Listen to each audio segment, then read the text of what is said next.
Snow fell softly over the city, covering broken sidewalks and glittering skyscrapers alike in the same blanket of white, as if heaven itself refused to play favorites on Christmas Eve. Inside a brightly lit downtown office tower, long after most employees had rushed home to warm dinners and glowing trees, a single light still burned on the 22nd floor. Maria Alvarez adjusted the thin cardigan around her shoulders and glanced at the clock on the wall, 11:47 p.m. Her shift as a cleaning attendant was supposed to end at midnight, but she knew she would stay longer. She always did. Overtime meant a few extra dollars, and a few extra dollars meant maybe, just maybe, her 6-year-old son Leo would still believe that Christmas miracles were real. At home, in their tiny one-bedroom apartment across town, Leo was asleep on a fold-out couch beside a small artificial tree Maria had found in a dumpster last year and carefully repaired with tape and patience. There were no presents beneath it tonight. Just a handwritten note Maria had placed there before leaving. Santa might be running late this year, but he never forgets. The lie had tasted bitter in her mouth, but poverty often forced parents to wrap hope in fragile words. Maria dipped her mop into the bucket and continued down the marble hallway, unaware that in the corner office at the end of the corridor, someone else had not gone home for Christmas either. Ethan Callaway, tech billionaire and CEO of one of the fastest-growing AI companies in the country, stared blankly at the city below through floor-to-ceiling windows. At 38, he had everything the world said should make a man happy: private jets, magazine covers, awards, influence, but the penthouse waiting for him felt colder than the streets outside.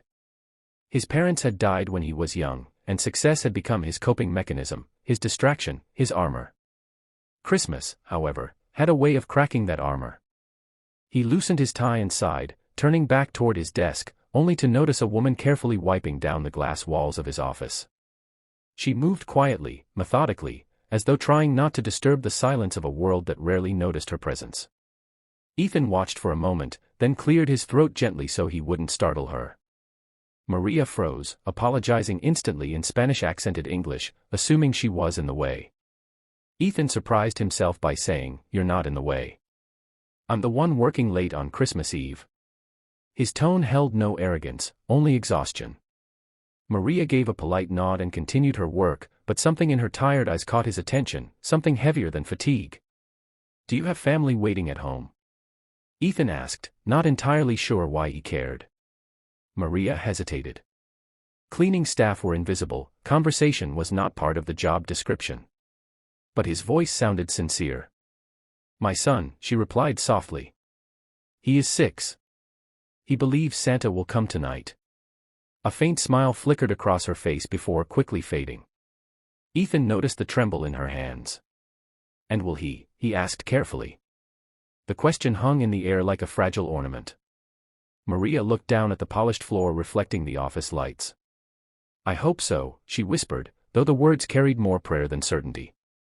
Ethan felt something shift inside him.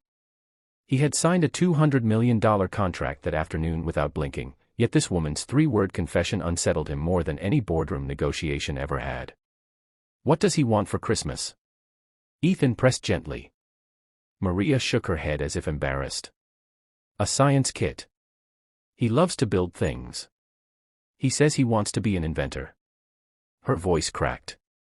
"But science kits are expensive." Ethan turned slowly toward his desk, his mind racing, not with profit margins or stock prices, but with memories. He had been 10 when his mother saved for months to buy him a used computer from a pawn shop.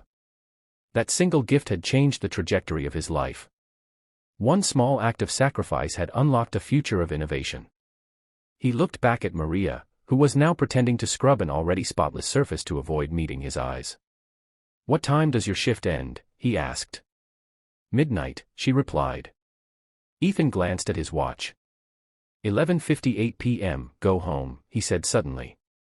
Maria blinked in confusion. "Sir. Go home. Spend Christmas Eve with your son." She shook her head quickly.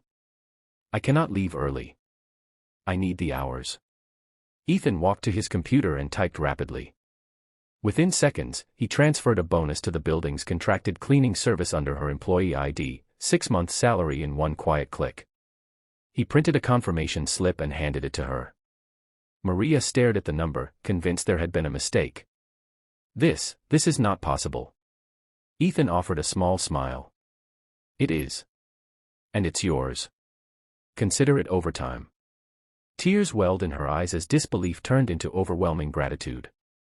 Why, she managed to ask. Ethan paused, searching for the right words.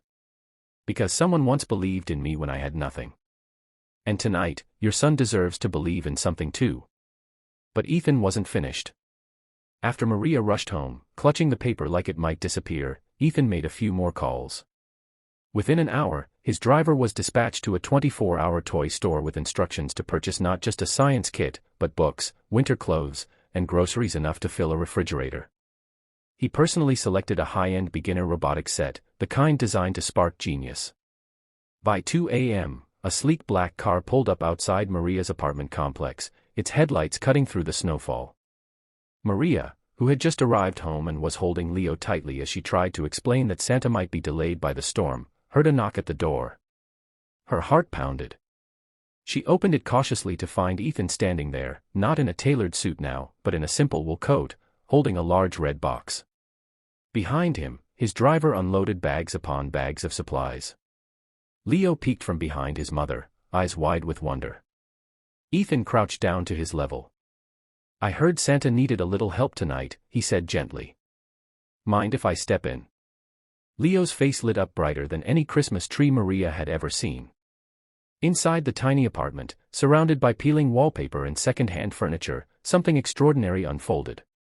Ethan helped Leo assemble part of the robotics kit on the kitchen table while Maria watched, tears streaming freely now, not from sadness, but from a relief so profound it felt almost painful. Leo's laughter filled the room, pure and unstoppable. Ethan realized he was laughing too.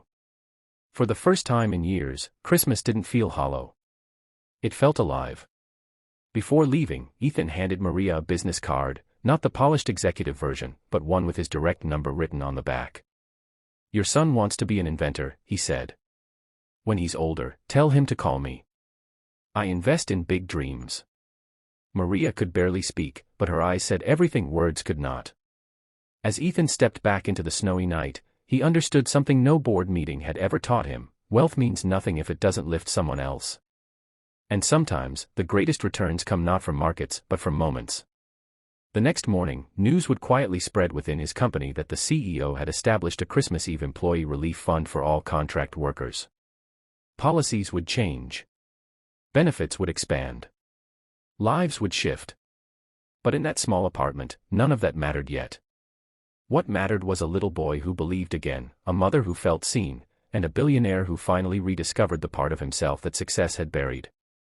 Christmas Eve had begun with exhaustion and silent despair. It ended with hope knocking on a worn-out apartment door, and being welcomed inside. If this story touched your heart and reminded you that kindness can change destinies in a single night, don't forget to subscribe to the channel and turn on notifications. Every story we share is a reminder that compassion still exists, and your support helps us spread these powerful messages to millions around the world.